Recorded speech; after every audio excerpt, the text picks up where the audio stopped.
नमस्कार दर्शकों, जेके प्राइम में आपका स्वागत है। मैं हूं विनोद कुमार। दर्शकों, 8 चरणों में मतदान हुआ और गिनती हुई, रिजल्ट निकले और कहीं ना कहीं इस चीज का एहसास हुआ कि लोग आज भी लोकतंत्र में विश्वास करते हैं। जो लोग उकसाने का प्रयास कर रहे थे उनको भी मात मिली है और लोगों ने लोकतंत्र पर विश्वास करते हुए अपने मताधिकार का इस्तेमाल किया और अपने नुमाइंदों को जिताया। भारतीय जनता पार्टी को सबसे ज्यादा 75 सीटें मिली है और उसके बाद नेशनल कॉन्फ्रेंस और उसके बाद आजाद उम्मीदवार, उसके बाद पैंथर्स पार्टी, क्षमा कीजिए, उसके बाद पीपल्स डेमोक्रेटिक पार्टी और लास्ट में कांग्रेस को सीटें मिली हैं। लेकिन कहीं ना कहीं ये एक अच्छा क्रम रहा कि पीसफुली इलेक्शंस हुए, पीसफुली इलेक्शन के साथ साथ पीसफुली गिनती भी हुई और आभार भी भारतीय जनता पार्टी ने व्यक्त किया। हम सब जानते हैं कि अनुराग ठाकुर, जिसको जम्मू कश्मीर मामलों का प्रभारी बनाया गया, इन चुनावों का डीडीसी चुनाव पहली मर्तबा हो रहे थे और कोविड-19 के अंदर पहली मर्तबा हो रहे थे और भारतीय जनता पार्टी के शीर्ष नेतृत्व ने अनुराग ठाकुर जो केंद्रीय मंत्री, उनकी रिस्पॉन्सिबिलिटी लगाई थी कि आप प्रचार की कैंपेन संभालेंगे।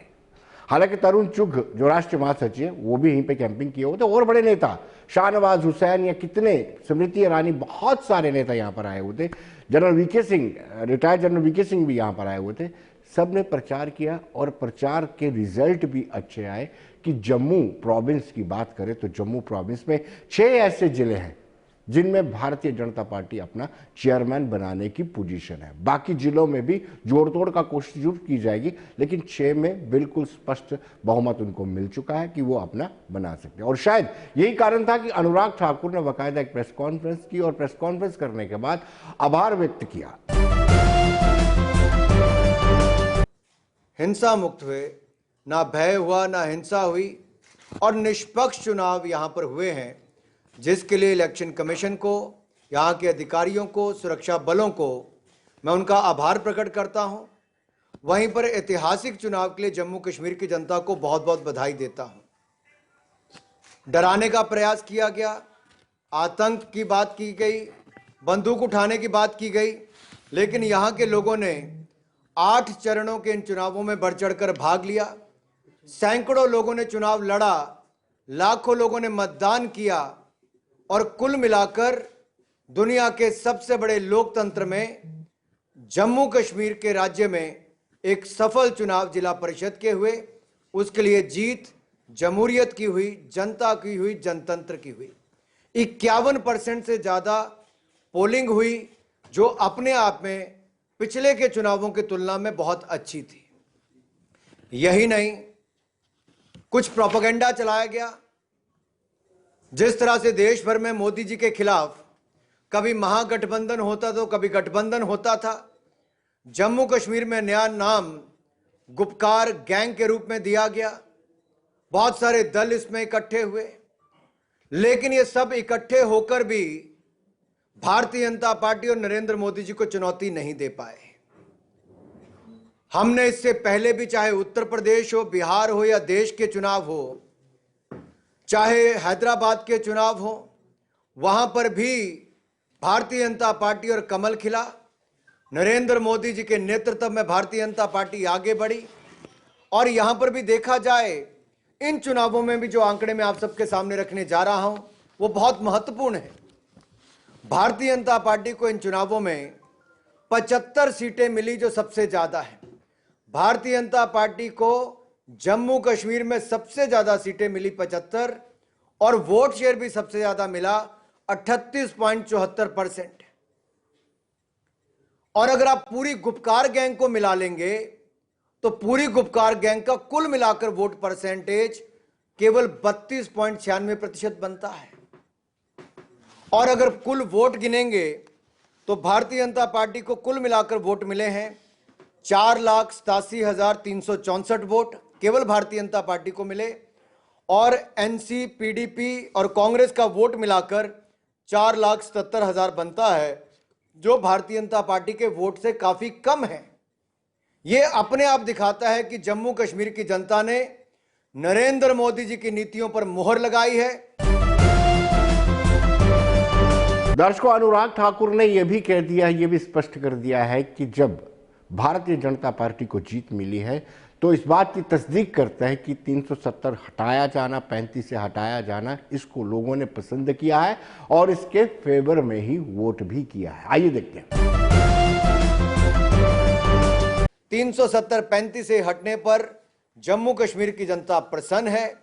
यहां के चाहे गुरखा समुदाय हो, वाल्मीकि समुदाय हो, पश्चिम पाकिस्तान के रेफ्यूजी हो, शेड्यूल्ड ट्राइब हो, महिला हो, यहां के गुज्जर बकरवाल हो, इनको अगर इनके अधिकार देने का काम किया तो नरेंद्र मोदी जी की सरकार ने किया। यहां की जनता ने नरेंद्र मोदी जी के ऊपर विश्वास व्यक्त किया है, भरोसा व्यक्त किया है और मजबूती के साथ जम्मू कश्मीर की जनता भारतीय जनता पार्टी और नरेंद्र मोदी जी के साथ खड़ी है। मैं जम्मू कश्मीर की जनता का, ये जो मेन स्ट्रीम की सभी पार्टीज इकट्ठी होकर या रीजनल पार्टीज भी इकट्ठी होकर भाजपा के खिलाफ लगी, सब इकट्ठे हुए, सबने पूरी ताकत लगाई, डराने का प्रयास भी किया, आतंकवादी हमलों का भी कहा, बन टोल प्लाजा पर 4 आतंकवादी मारे भी गए, टनल भी पकड़ी गई, कैंडिडेट पर छुटपुट हमला भी हुआ। लेकिन कुल मिलाकर जम्मू कश्मीर के इतिहास में इतने निष्पक्ष, साफ सुथरे और भय मुक्त चुनाव अगर हुए हैं, ये अपने आप में एक बहुत बड़ी उपलब्धि है।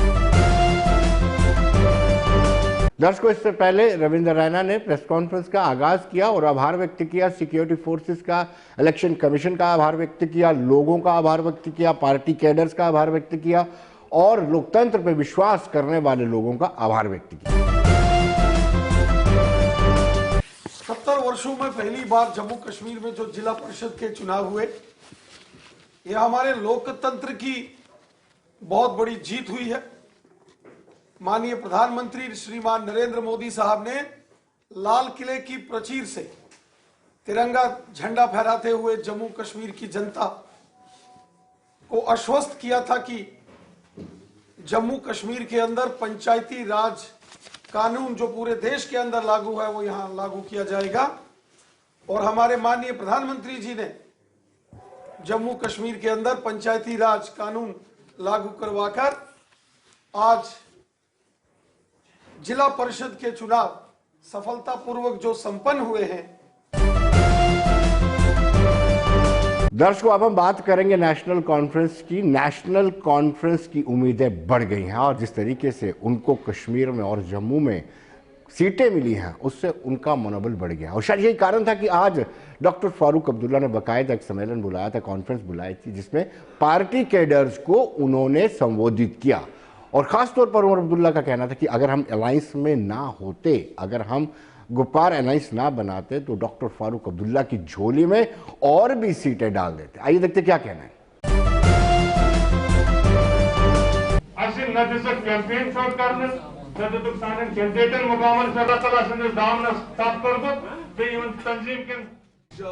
अगला इलेक्शन बहुत दूर होगा। जो इस इलेक्शन में बीजेपी की हालत खराब हुई, मुझे नहीं लगता है वो अब जल्दबाजी में असेंबली का इलेक्शन कराएंगे। हालांकि अफसोस, अगर वो जमहूरियत में भरोसा करते तो उन्होंने अभी तक असेंबली का इलेक्शन का ब्यूगल बजाया होता। लेकिन इस शिकस्त के बाद वो शायद इलेक्शन का ब्यूगल नहीं बजाएंगे। तो हमारे पास मौका है जमात को मजबूत करने का, क्योंकि जमात है तो सब कुछ है। अकेले में हम कुछ नहीं है। हमारी पहचान, हमारा सारा कुछ इस जमात और इस जमात के झंडे के साथ जुड़ा हुआ है। उमर अब्दुल्ला का कहना था कि भारतीय जनता पार्टी ने जम्मू कश्मीर की आवाम को मिसलीड किया है, गुमराह किया है और चुनाव को लेकर के लगातार गुमराह करती रही है। उन्होंने कहा कि 5 अगस्त 2019 को कभी भी भुलाया नहीं जा सकता और ना ही जम्मू कश्मीर की जनता इसको स्वीकार करेगी। हम इस रियासत का माहौल बिगाड़ने नहीं आए हैं। हम इस रियासत का माहौल बेहतर करने आए हैं। लेकिन अगर वाकई आप कहते हो कि जमहूरियत की जीत हुई है, तो फिर लोगों की आवाज आपको सुननी होगी और भारी बड़ी अक्सरियत से जम्मू कश्मीर के लोगों ने कहा है कि उनको 5 अगस्त 2019 कबूल नहीं है, नहीं है।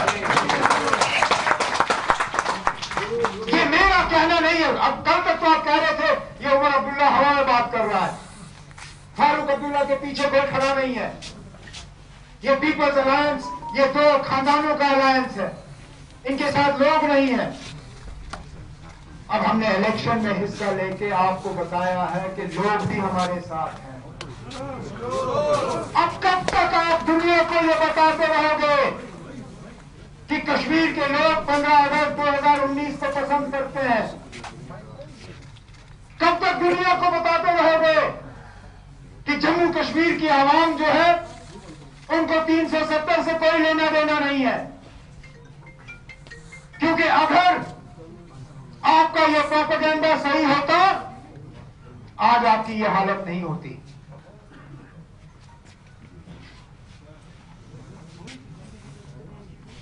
नतीजे आपके सामने हैं। एक वाहिद जमात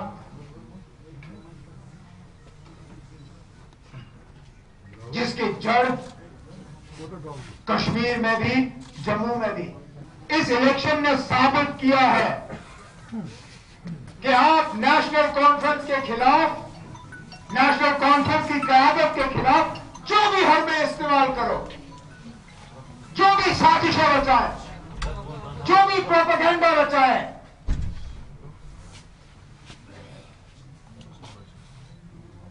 आप कभी हमें मर मिटाने में कामयाब नहीं होंगे। हमें मर मिटाने की ताकत, हमें मर मिटाने की ताकत आपको नहीं दी गई है। करिए अपनी साजिशें, करिए अपना प्रोपेगेंडा, बताइए लोगों को, दुनिया को झूठ। कभी ना कभी तो आपका झूठ झूठ ही साबित होगा। दर्शकों, अब हम बात करेंगे जम्मू कश्मीर इलेक्शन कमिश्नर के शर्मा की, और इस पर चर्चा करना ज़रूरी भी है, लाजमी भी है, क्योंकि कमीशन का रोल बड़ा ही इम्पोर्टेंट रहा है। 8 चरणों में चुनाव करवाए गए हैं और कमीशन ने हर एक चरण में ब्रीफ किया है कि कितनी पोलिंग हुई है। और बड़ी बात यह है कि कोई हिंसा नहीं हुई है। डायरेक्ट इलेक्शन में छुटपुट हिंसा रहती है, वो घटनाएं मेंढर में हुई हैं, लेकिन इसके अलावा कोई बड़ी वायलेंस नहीं हुई है। मॉडल कोड ऑफ कंडक्ट को वायलेट नहीं किया गया है, और ये बड़ा श्रेय इलेक्शन कमिश्नर को जाता है। और इलेक्शन कमिश्नर के शर्मा ने आज बाकायदा एक प्रेस कॉन्फ्रेंस में भी की, और इस प्रेस कॉन्फ्रेंस में उन्होंने स्पष्ट किया कि हम आभार व्यक्त करते हैं, कमीशन आभार व्यक्त करता है जिन्होंने ताबून किया, सहयोग किया, चाहे वो वोटर हो, चाहे सिक्योरिटी फोर्सेस के लोग हों, चाहे बाहर से आए हुए लोग हों, या फिर स्वास्थ्य विभाग की टीम हो। वो रिलीज करी। We also felt satisfied that some people like this are coming and participating, and by seeing them, और जो बाकी लोग हैं यंग और ओल्ड, वो उसको उसमें पार्टिसिपेट करेंगे। अभी कोई दूसरे स्टेट इलेक्शन कमीशन में इलेक्शन हो रही है, तो वो हमारी कोविड की गाइडलाइन लेना चाहते थे, तो हमने भी एज ए गुड प्रैक्टिस तो कल हमने उनके साथ में शेयर करी हैं।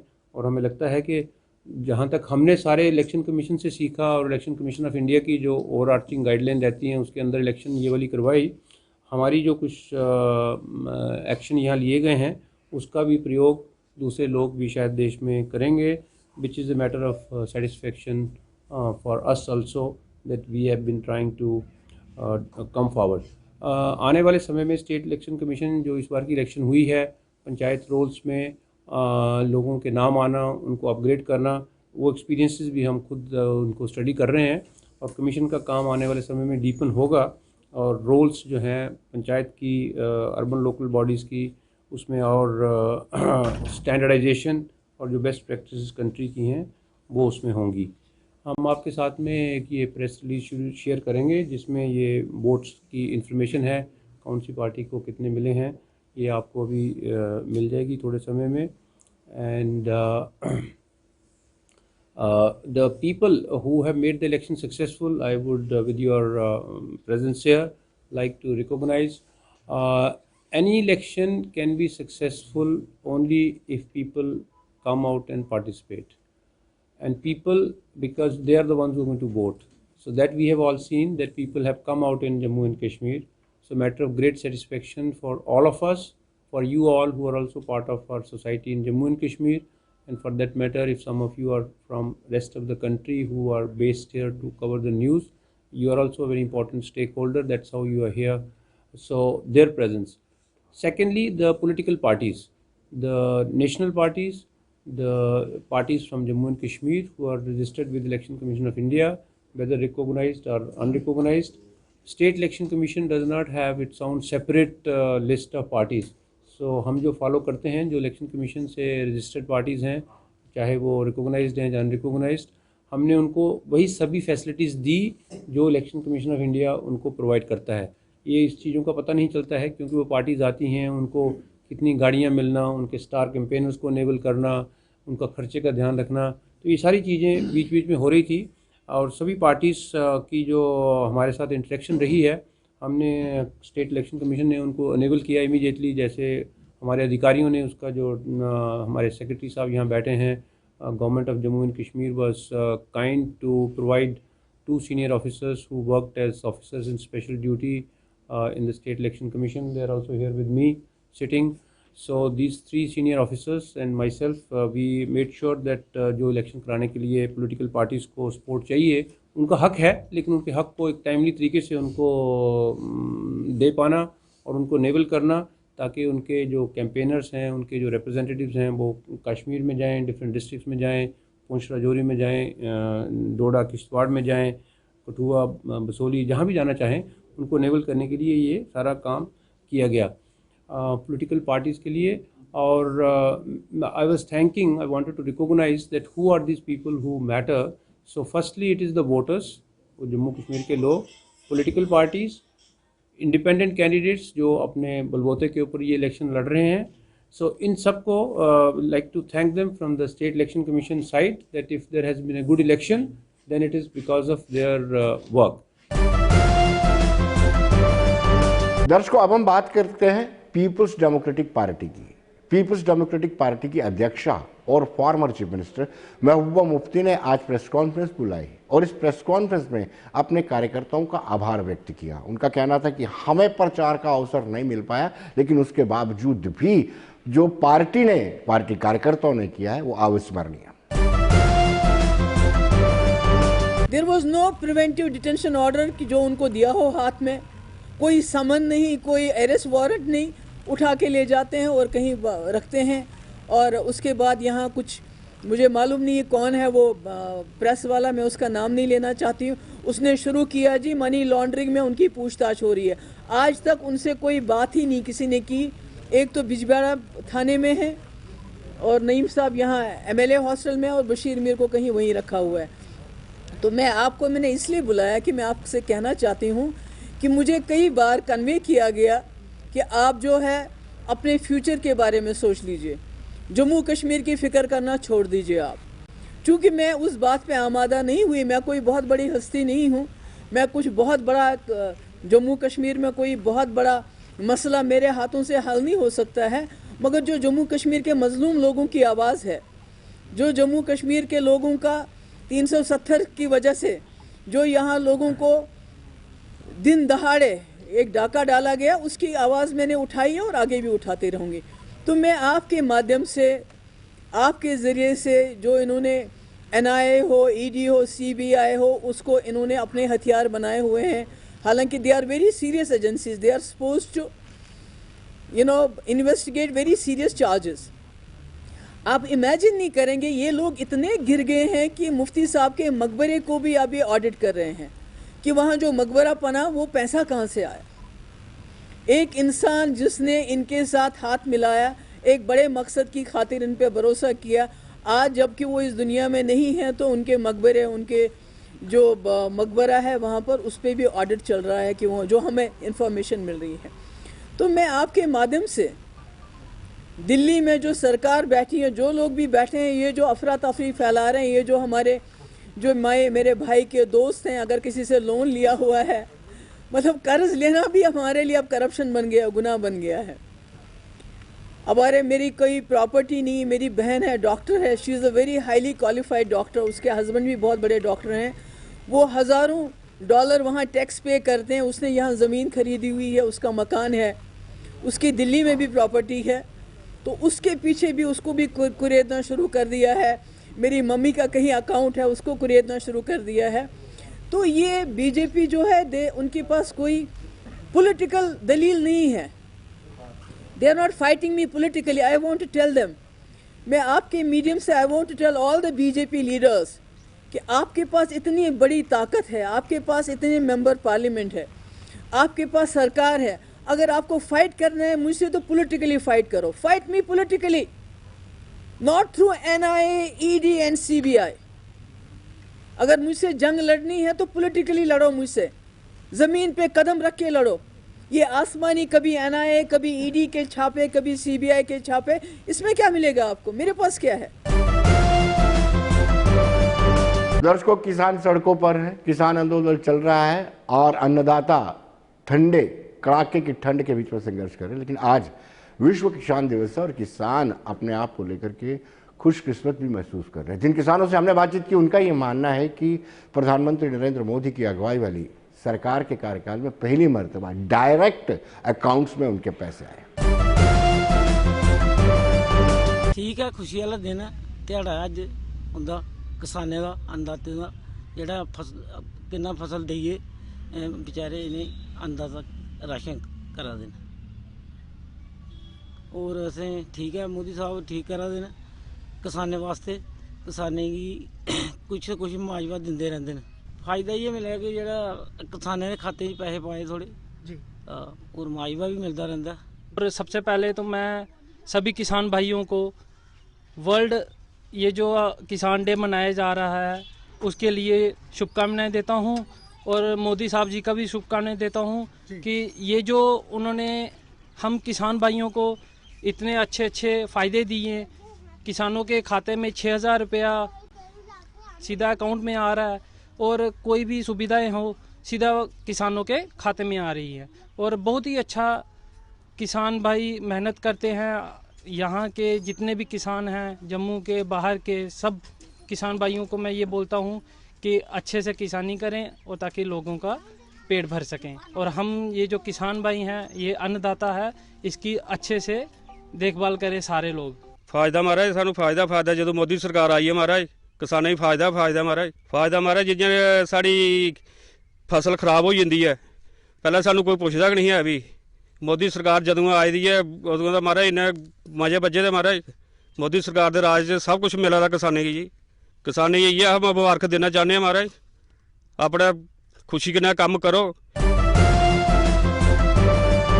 दर्शकों, अब हम बात करेंगे फार्मर्स की, क्योंकि आज विश्व फार्मर्स डे है, यानी वर्ल्ड फार्मर डे है। तो इस दौरान आज जिला कठुआ से बागवानी और कृषि से ताल्लुक रखने वाले किसानों को अलग अलग जगहों पे, अलग अलग सेंटर्स में भेजा गया। इन सेंटर्स में जो बागवानी की नई तकनीक है उनसे उनको रूबरू करवाया जाएगा, और नई तकनीक कैसे खेतों में इस्तेमाल की जाए उससे उनको जानकारी दी जाएगी।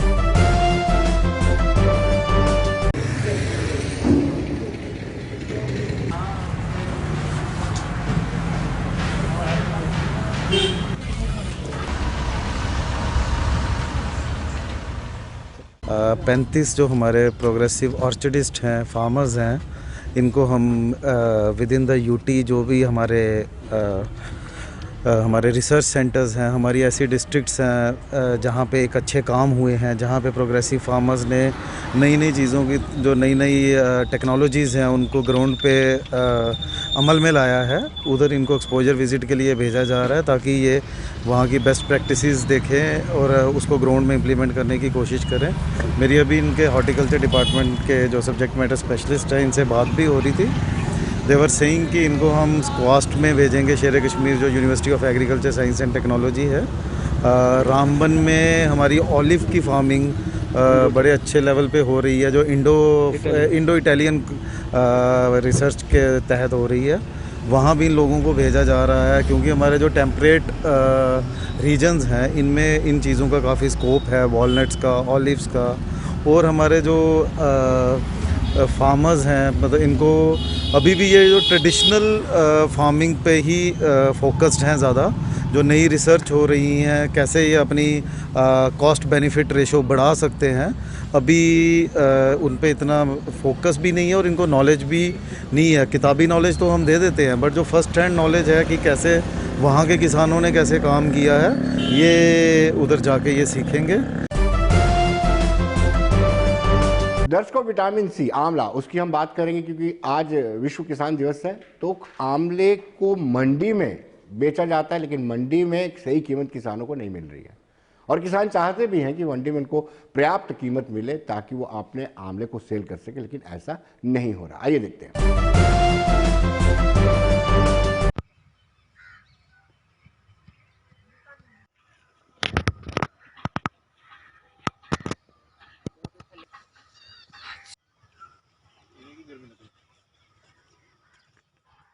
तो पहले आंवला लगाते थे और ये आंवला जाता था मार्केट में, तो बाज़ार में इसका सही मूल्य नहीं मिल पाता था, आधा ख़राब हो जाता था घर पे ही।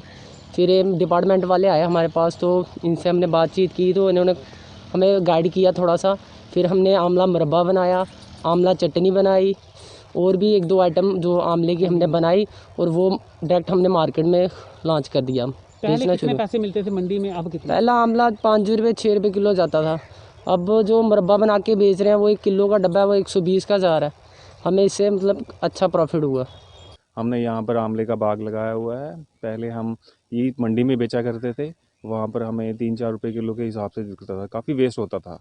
तो अभी हमने डिपार्टमेंट, जो एग्रीकल्चर डिपार्टमेंट है, हार्टिकल्चर डिपार्टमेंट है, इन्होंने हमारे साथ मिलके हमें काफ़ी सारा इसके बारे में जानकारी दी। हमें इससे बाय प्रोडक्ट क्या क्या बना सकते हैं और इससे क्या क्या हम कैसे फ़ायदा ले सकते हैं। अपनी फसल जो ख़राब होती थी हमें उसको बचाने के लिए हम उसके ज़्यादा कमाई कैसे कर सकते हैं, फिर हमने उनसे डिस्कस किया। उन्होंने फिर हमें काफ़ी सारे इसके बारे में जानकारी दी। उससे हमने क्या किया, जैम बनाना शुरू किया, फिर हमने आंवले की चटनी बनाई, आंवले का जूस बनाया। तो उससे हमें काफ़ी ज़्यादा फ़ायदा हुआ। जो हमारा 5-6 रुपये किलो के हिसाब से बिका करता था, वही हम 50 रुपये के 1 किलो के हिसाब से हम उससे फ़ायदा हो रहा है। तो दर्शकों, बने रहिए देश दुनिया की खबरों के लिए और मुझे दीजिए इजाज़त। नमस्कार।